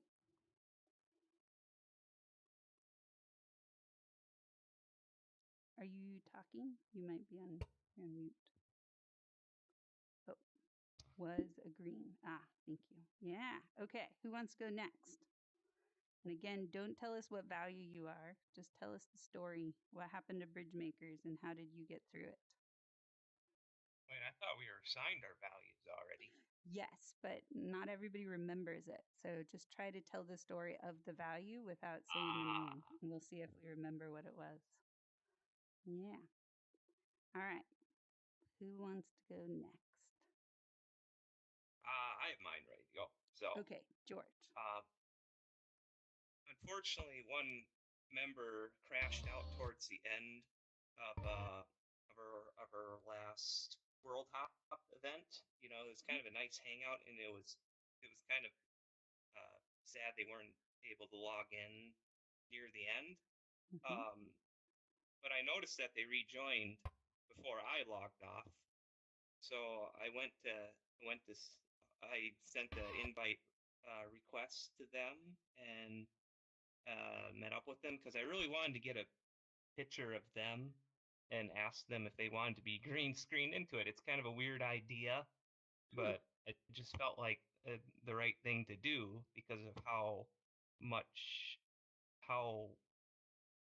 the event meant to them while they were there until they crashed. And they liked it. They threw a good pose. It was actually a fun little conclusion to the entire thing. And they didn't really miss out anymore due to the technical difficulty. Wow. So maybe they were watching on a stream or something, but you went through the process of pasting them in as if they were there because you knew they had been there. For the group photo at the end. Yeah. That's lovely. All right. What value do you feel like was happening there for George, who is practicing retention, saving somebody from feeling too separate from the group? Yeah, Dre. Kindness. There is a lot of kindness in that. Yeah. Anyone else? I would agree. Yeah. I was thinking the same. Okay. I'm trying to remember what. I know which one he picked. Anybody else? Okay. Was your value kindness, George? Yeah. Also, I cheated a little bit with the idea because this is something that really happened to me once. So, yeah. That's lovely. Yeah, I've had that thought before, but I've never gone to that amount of effort. So it's a really interesting thought, especially if somebody was watching on the stream and engaging, a way to include them. Cool. Thank you. What an interesting story. A storm of disintegrating, it sounds like, because they maybe would have just felt too invisible to keep coming.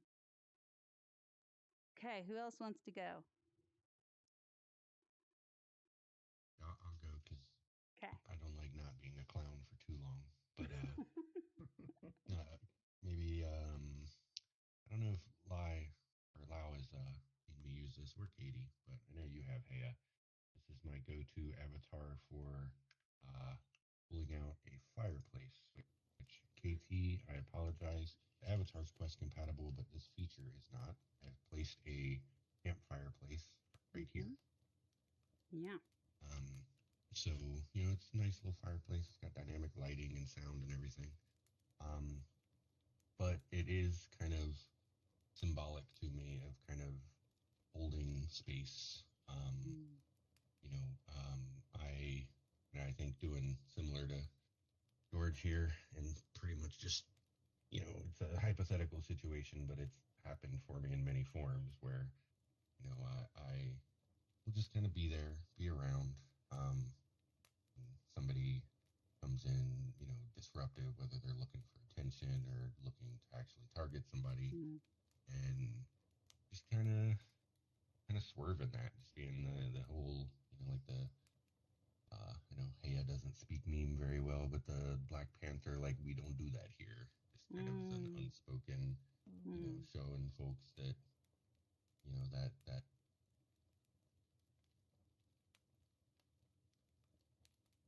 Oh, audio cut out there, Carl. Can everyone else hear Carl? I can't hear Carl anymore. No. Oh. Microphone off. That's interesting. That's because he's been out of the clown avatar too long. Loses his voice if he's out too long. Headset reconnecting. Oh, fascinating. Okay. What do we got here? Workshop. Oh, look at you. Clever, Dre. Very clever. I like your ideas here. Mike? Nope, we still can't hear you, Carl.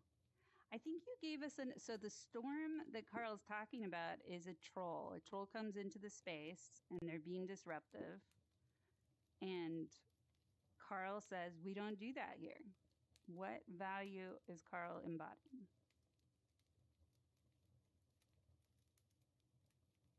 Stewardship. Any other guesses? That's what I was thinking. You were thinking stewardship? All right. I can't guess because I remember what it was. Okay.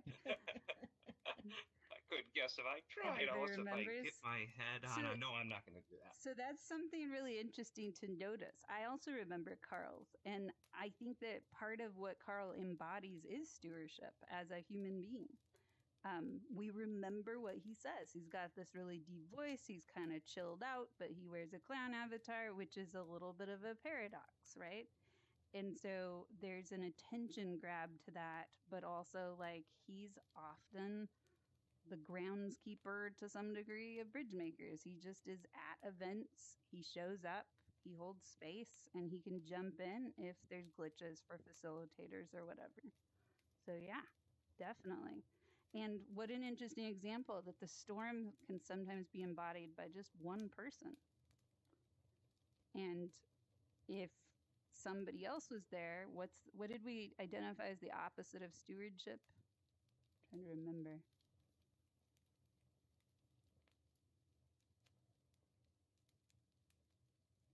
Maybe just me-ship.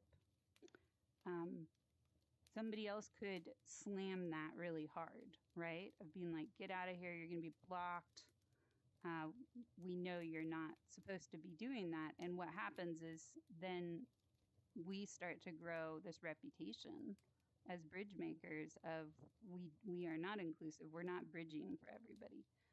And we can bring more storms onto us because now we've had a reactive response and that troll might go tell other trolls and lots of trolls pile in.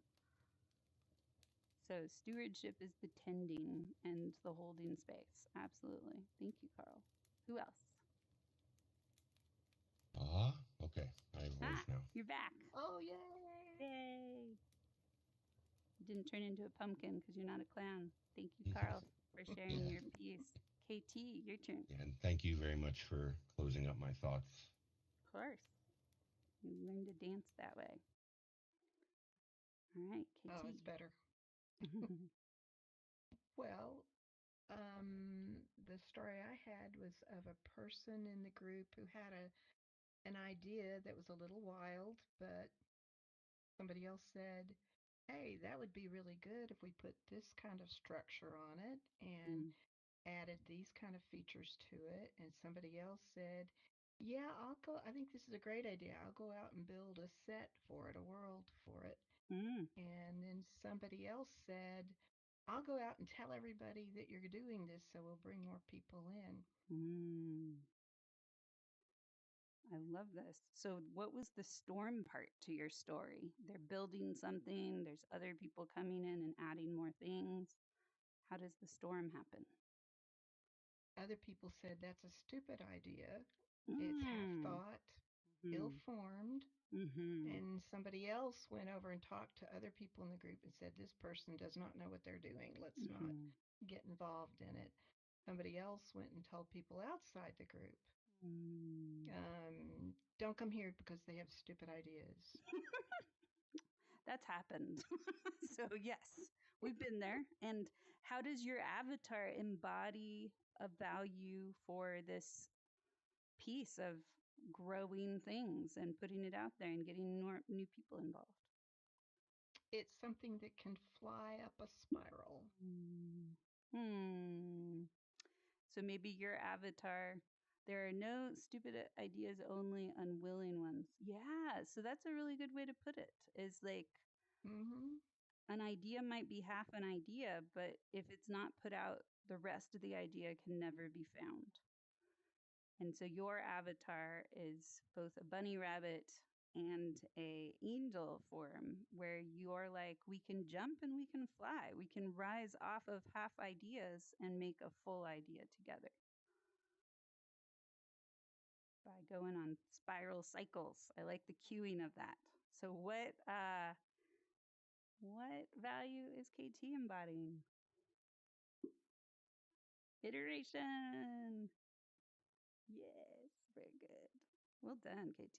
That's a really good way to recognize what a storm can look like. Half idea storm. Okay, who wants to go next? We're getting through it. We're almost done. Lau or Jose? I'll go. Okay, Jose. Okay. Facebook is developing a new augmented reality headset called Bridge. And they decided to sue BridgeMakers for copyright infringement. And they were taken to court. And part of BridgeMakers' defense was to create a video to describe that there's no infringement taking place. So BridgeMakers, we created a video, and then we continuously figured out how to make the video better over a period of time.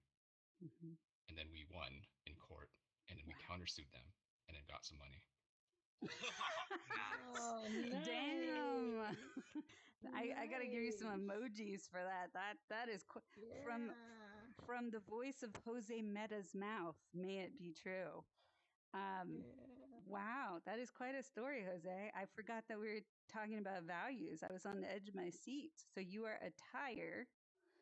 And how does your tire self embody this value? This value can be visualized as a spinning wheel. And when we attach this value to a vehicle, we can bring people to their destination. Damn, you're dropping some spoken word here. Yes, clap, clap, clap. So what value is Jose embodying? Seems like iteration. Yeah, that's my thought too. Yeah, I'd agree. Yeah. But actually, there's something about it where what I hear that BridgeMakers did is we threw open our doors and we said, here's how we developed, and here is how we're different than you. And so there's something about that I also see as transparency, human first. That's interesting. That's true too. So, anyone else for transparency? No? Okay. I think iteration is winning. Are you iteration, Jose? It was, but I think I spent too much time on the story on the Facebook part and not on the iteration part. I love it. No, that's lovely. I think that definitely you can iterate on that. I would love that as a creative story. So good.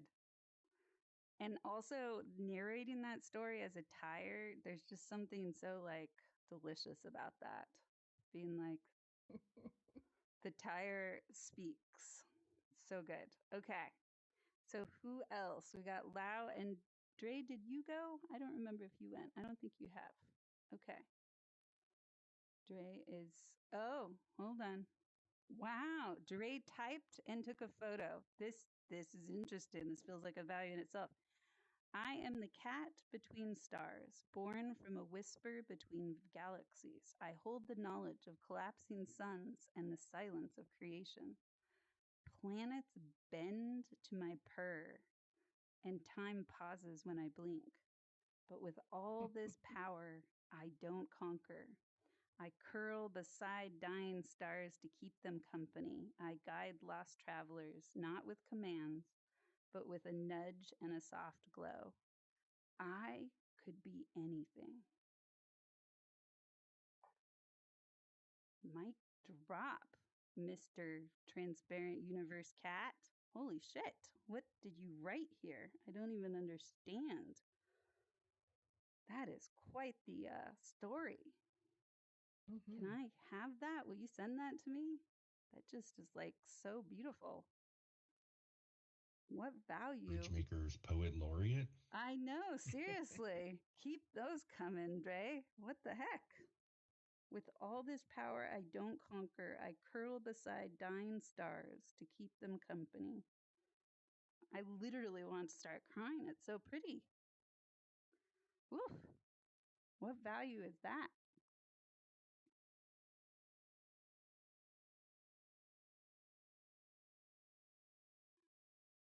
Kindness. Yeah. There's a lot of kindness in that. There's also a human first element to that. I'm not going to conquer you. I'm not going to make you an object. A little bit of stewardship. There's stewardship there too. Yeah. Multiple values. Any other votes?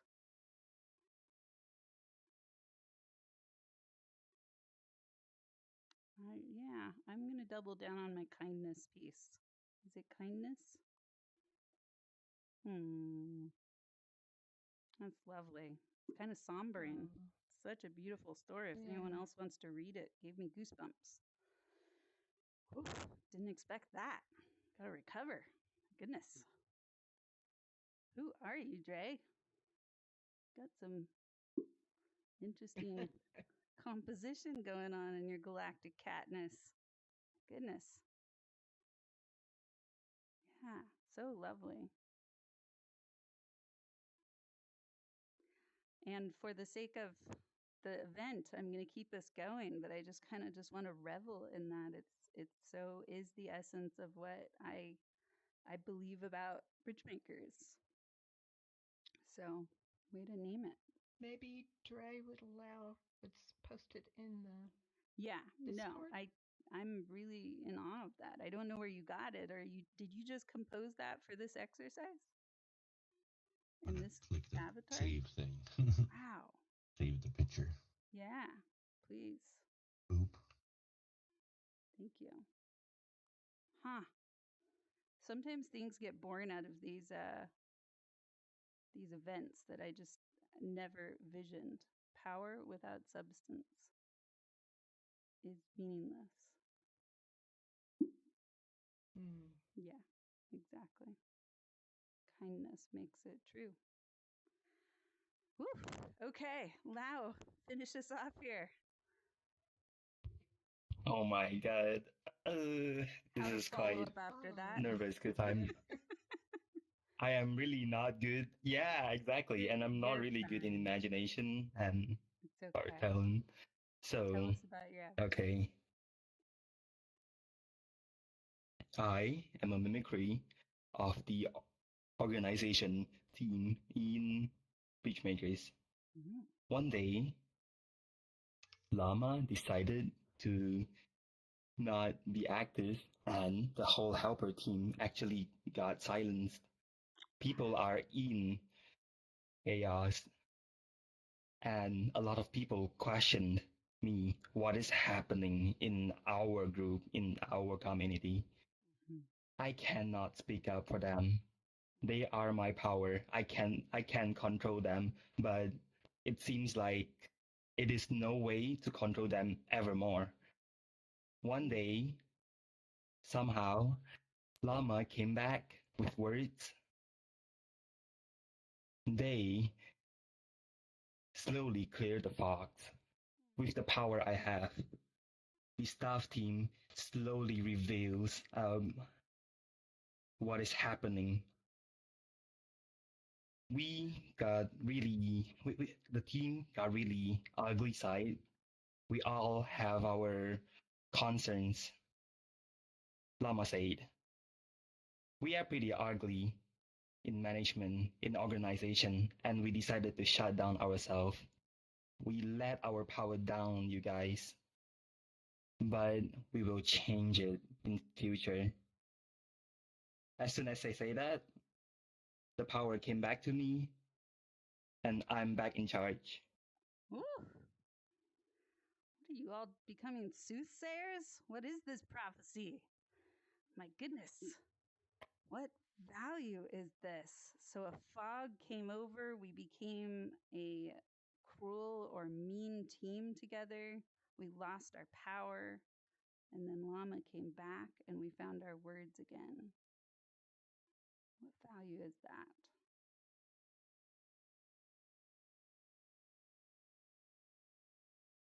Yeah, Drake. Seems like iteration to me. Iteration, stewardship. Okay. We've got iteration as a vote and stewardship as a vote. Jose, did you have one? You were looking at the picture. Probably stewardship. Stewardship. Okay. Anyone else? Lama's the steward. Lama's the steward. Oh. And Lao is the one who lost the power. I almost want to say human first. There's something about it that feels like a loss of voice. But tell us what your value was, Lao. I heard almost all of them there. I am so sorry about like the storytelling is quite confusing, but it's actually transparency. Well, what's interesting you did there is you turned transparent as you were talking. And I thought that was really beautiful. That change. Yeah. Oh, that's beautiful. Really, really good. I mean, emojis to Lao. I don't know why you're saying you're bad at telling stories. I was on the edge of my seat there. I was like, and then what happened? Did everyone find their voice again? Ah, scary. Scary storms. Okay, that is our circle today. I've learned so much from each of you. And as a quick 1-minute checkout here for each of us, what's one piece you're going to take away from BridgeMakers today after being part of this summit for community builders? What did you learn? Honestly, it's just thinking about values because I tend to take them for granted or assume values are the same everywhere. Yeah. And now I'm realizing it's not always the case. Yeah. And it's worth recognizing them. Yeah. And they can conflict, right? That they're about these guiding, but they can also have their own wars. Yeah. Beautiful. Thank you, George. What else? What's another takeaway? You need more structure, Dre? Is that what you're taking away? Really? Cosmic Cat says they need more structure. What does that mean? You mean as a community builder, you need to add more structure?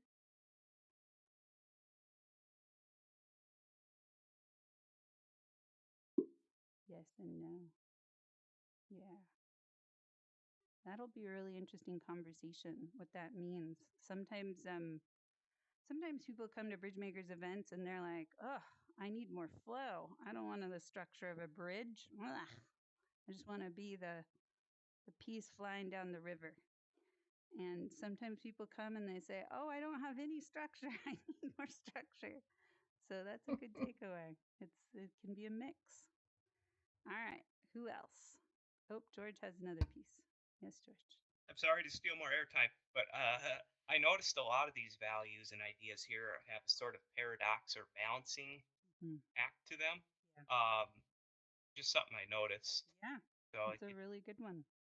Yeah, that if I'm zealous about my value, even let's pretend I was zealous about human first.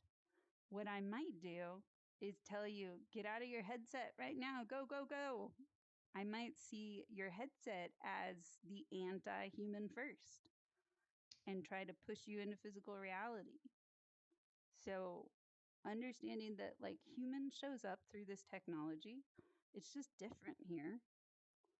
And I can still hold that value and really treasure and celebrate when people need to go do their physical reality pieces. And that I see that as a rebirth. You're launching into the physical realms with all the pixels and the other senses. Yay! Okay, who else learned something? And you can also have an answer if I didn't learn anything. As always, that is I like the no, I don't know if there's a title for it, but the norming, forming, or I'm saying it out of order now too. stages. Forming, norming, storming, yeah, that. Performing.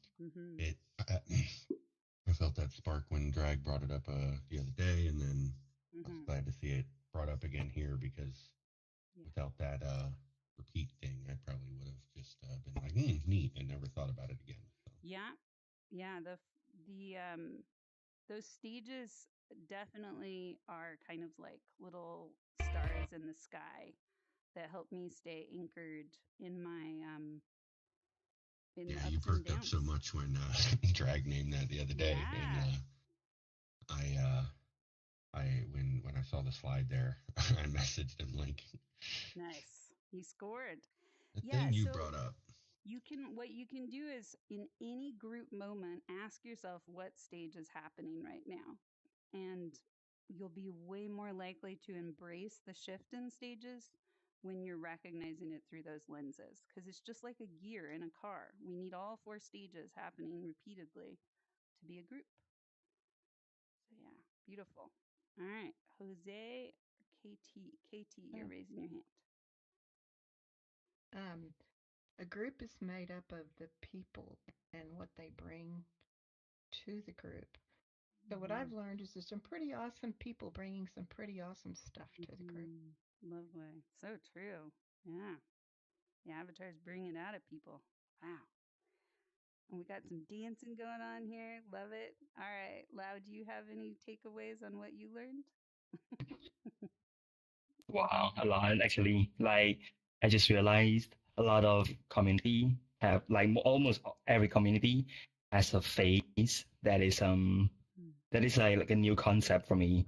And also I need more strength in my spine of like community organization, and I need core value for my community because I found out that it's been like a vessel without a spine.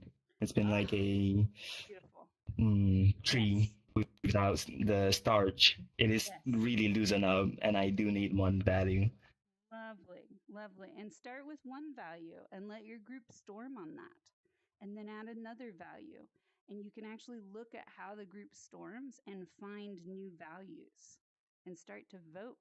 In Horizon, I have a world that allows groups to actually figure out what their values are by grabbing, like, I think I have 40 different common values, and they can grab them and actually gift them to each other as attributes. And the most values that are commonly gifted to the most people are the group's values. It just becomes this kind of what rises to the top when everybody's offering gratitudes and acknowledgments. And then that's your first iteration. I wish I had a world builder that would help me build that in here because it would be so fun, but we're making do. Okay. Yay. Lovely. That is so good. I hope you can build up the tower light for the people who are exploring the values. Exactly. Yeah. And just think about it like building those different steps. And then you fall off them and you build better. Iteration. Thank you, everyone. This was so rich, and I know we went over time, so I appreciate your flexibility there. If you're willing to, and you don't have to, but even just taking Jose, did you? No, I didn't. Oh, your turn. One more. That's fine. If we're over time, that's cool. I want to hear Jose's. Thank you. Good catch, George. Oh, it's just really short. I just figured out which of those values which of those 5 values I'm deficient in, and I'm trying to figure out how I can improve How on to it. grow. Yes, see, I'm so glad you caught that, George, because that's the exact thing. If there was a value that you felt fog around, that's a value to lean into and start iterating on it. Start using it wrong, putting it into sentences, trying it out, asking people, who values this? Where does this show up? And now you go on a quest to learn about that island and what it's like to go there. Lovely. Thank you. Thank you. So, what I was going to say is if you enjoyed this, if you found